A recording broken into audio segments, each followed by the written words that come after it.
চিন্ময় কৃষ্ণ দাসকে গ্রেপ্তারের ঘটনায় ভারতের প্রতিক্রিয়া। ভারত বেশ বলতে গেলে কড়া প্রতিক্রিয়াই জানিয়েছে। কেন কৃষ্ণ দাসকে নিয়ে ভারত প্রতিক্রিয়া জানালো? কৃষ্ণ দাস কি ভারতের কোনো নাগরিক? কৃষ্ণ দাস বাংলাদেশের কোনো নাগরিক? ধর্মীয় উত্তেজনা, সাম্প্রদায়িক উস্কানি, এইসব ঘটনায় অতীতে বিভিন্ন ধর্মের মানুষ গ্রেপ্তার হয়েছে। তার মধ্যে সবচেয়ে বেশি গ্রেপ্তার হয়েছে সম্ভবত ইসলাম ধর্মের অনুসারীরা, মুসলমানরা। তো তখন কি ভারত কোনো প্রতিক্রিয়া জানিয়েছে? জানায়নি। কিন্তু চিন্ময় কৃষ্ণ দাসের ব্যাপারে প্রতিক্রিয়া জানালো। তাহলে ভারত কি কোনো হিন্দু রাষ্ট্র? ভারত কি সমস্ত যে দেশেরই নাগরিক হোক না কেন, সে যদি হিন্দু হয় তাহলে তাদেরকে অন করে? অনেকগুলো প্রশ্ন আসে। আচ্ছা, ভারতের তো অনেক কিছুদিন আগেও একজন বড় ধরনের মুসলিম রাজনীতিবিদ একদম তার বাসার সামনে তাকে গুলি করে মারা হলো। বাংলাদেশ কি কোনো প্রতিক্রিয়া দিয়েছিল? দেয়নি।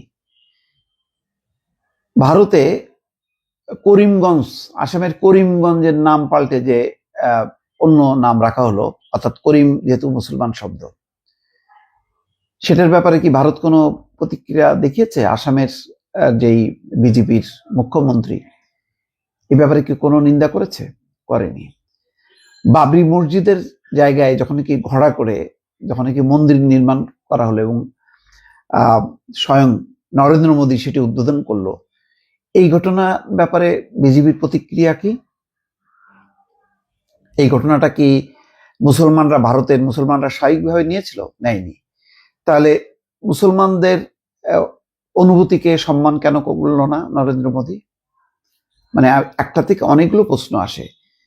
যে দেশটি তার নিজের দেশের সংখ্যালঘুদের মর্যাদা দেয় না, তাদেরকে নিগৃহীত করে, বিভিন্ন জায়গায় যেখানে বিজেপিরা ক্ষমতায় আছে, যেসব রাজ্যে, সেই সব রাজ্যে গরু জবাই করা নিষিদ্ধ করে দেয়, যেখানে হিন্দু মুসলমান বিয়েটাকে নিষিদ্ধ করতে চায়, যেখানে কদিন আগে ঝাড়খণ্ডের নির্বাচনের ব্যাপারে যারা বলছে যে এখানে বাংলাদেশের অনুপ্রবেশকারীরা এসে বিয়ে করছে এবং আদিবাসীদেরকে বিতাড়িত করছে, সেখানে বিভিন্ন পত্রিকা তদন্ত করেছে যে এরকম কোনো ঘটনা পায় কিনা। একটা ঘটনাও পায়নি, কিন্তু তারা নির্বাচন পর্যন্ত অব্যাহতভাবে বলে গেছে।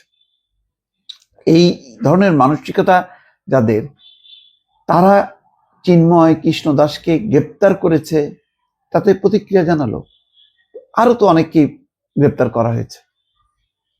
মানে ধর্মীয় সাম্প্রদায়িক উস্কানি, উত্তেজনা সৃষ্টি করা, সে মুসলমান হোক আর হিন্দু হোক, তাকে তো বাংলাদেশি নাগরিক হিসেবে তাকে, মানে বাংলাদেশের আইন অনুযায়ী তাকে গ্রেপ্তার করা হচ্ছে।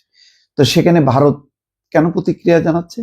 এটা কি আভ্যন্তরীণ বিষয়ে হস্তক্ষেপ না? দর্শক, আমি সরল মনে কিছু প্রশ্ন আপনাদের সামনে করলাম। বিষয়টি বলার আগে আপনারা আশা করি এটার উত্তর দেবেন। ঘটনাটা কি?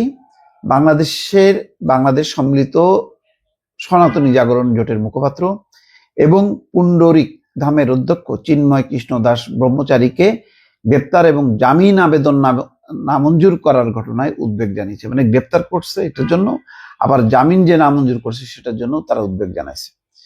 মঙ্গলবার এক বিবৃতিতে ভারতের পররাষ্ট্র মন্ত্রণালয় এই উদ্বেগ জানানো হয়। বিবৃতিটি ভারতীয় পররাষ্ট্র মন্ত্রণালয়ের ওয়েবসাইটে প্রকাশ করা হয়। এমনই ধর্মনিরপেক্ষ দেশ হচ্ছে ভারত, যেহেতু সে কি বলে হিন্দু ধর্মীয় নেতা, সুতরাং তার ব্যাপারে তারা দিচ্ছে। কিন্তু ইসকনের যেই কার্যক্রম, এটা ইতিমধ্যেই প্রকাশ হয়েছে যে ইসকনের একটা সন্দেহজনক তৎপরতা আছে এবং সারা দেশে তারা সংখ্যালঘু সম্প্রদায়কে সংগঠিত করছে। বিবৃতিতে বলা হচ্ছে, বাংলাদেশ সম্মিলিত সনাতন জাগরণ জোটের মুখপাত্র চিন্ময় কৃষ্ণ দাসকে গ্রেপ্তার ও জামিন আবেদন নাকচ করায় ভারত উদ্বিগ্ন। বাংলাদেশে হিন্দু ও অন্যান্য সংখ্যালঘুদের উপর একাধিক হামলার পর এই ঘটনা ঘটেছে। দেশটিতে সংখ্যালঘুদের বাড়িঘর ও ব্যবসা প্রতিষ্ঠানে অগ্নিসংযোগ, লুটপাট ও দেবতার অবমাননা ও মন্দিরে চুরি ভাঙচুরের একাধিক নথিভুক্ত ঘটনা রয়েছে বলে বিবৃতিতে উল্লেখ করা হয়। তার মানে ভারত এবার তার খোলসটা মোটামুটি পরিষ্কার করে দিল যে তারা ওই একইভাবে বলতেছে যে সংখ্যালঘুদের বাড়ি ঘর ব্যবসা প্রতিষ্ঠানে অগ্নিসংযোগ লুটপাট হয়েছে এবং এগুলি তারা নথিভুক্ত করছে। ভালো। তার মানে হচ্ছে যে যারা এই অপপ্রচার চালাচ্ছে তাদেরকে অন করলো, অথচ ফ্যাক্ট চেকের মাধ্যমে বিবিসি সহ আন্তর্জাতিক গণমাধ্যম বলছে যে যতগুলো ঘটনা যতগুলো বলা হচ্ছে এগুলো হলো মিথ্যা, ভুয়া, হাতে গোনা কিছু ঘটনা, তাও এটা রাজনৈতিক কারণে হচ্ছে সংঘটিত হয়েছে, এটা হিন্দু হিসাবে টার্গেট করে করা হয়নি। তারপরেও ভারত কিন্তু ওই লাইনে গেল না, ভারত সেই গণহারে একটা অভিযোগ, সেই অভিযোগটাই নিয়ে আসলো। তো এখন বাংলাদেশও এখন করবে।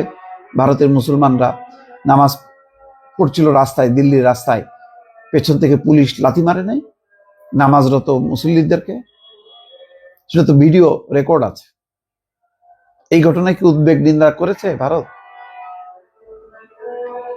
পররাষ্ট্র মন্ত্রণালয় বলছে, আমরা চিন্ময় কৃষ্ণ দাসের গ্রেপ্তারের বিরুদ্ধে শান্তিপূর্ণভাবে প্রতিবাদে অংশ নেওয়া সংখ্যালঘুদের উপর একাধিক হামলার বিষয়টিও উদ্বেগের সঙ্গে পর্যবেক্ষণ করছি। বিবৃতিতে বলা হয়, দুর্ভাগ্যের বিষয় হলো এসব হামলার পিছনে যারা জড়িত তাদের বড় অংশকেই বাদ দিয়ে ন্যায্য দাবি আদায়ের জন্য শান্তিপূর্ণ সমাবেশ করা একজন ধর্মীয় নেতার বিরুদ্ধে অভিযোগ আনা হয়েছে।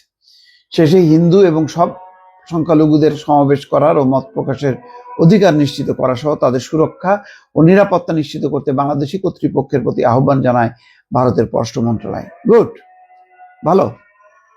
তাহলে ওই ভারত তার নিজের দেশে মুসলমানদের অধিকারটাকে রক্ষা করুক, সমুন্নত করুক, তারপরে বলুক যে আমরা আমাদের দেশে সংখ্যালঘুদের নিরাপত্তায় সব নিশ্চিত করছি, বাংলাদেশও করলাম।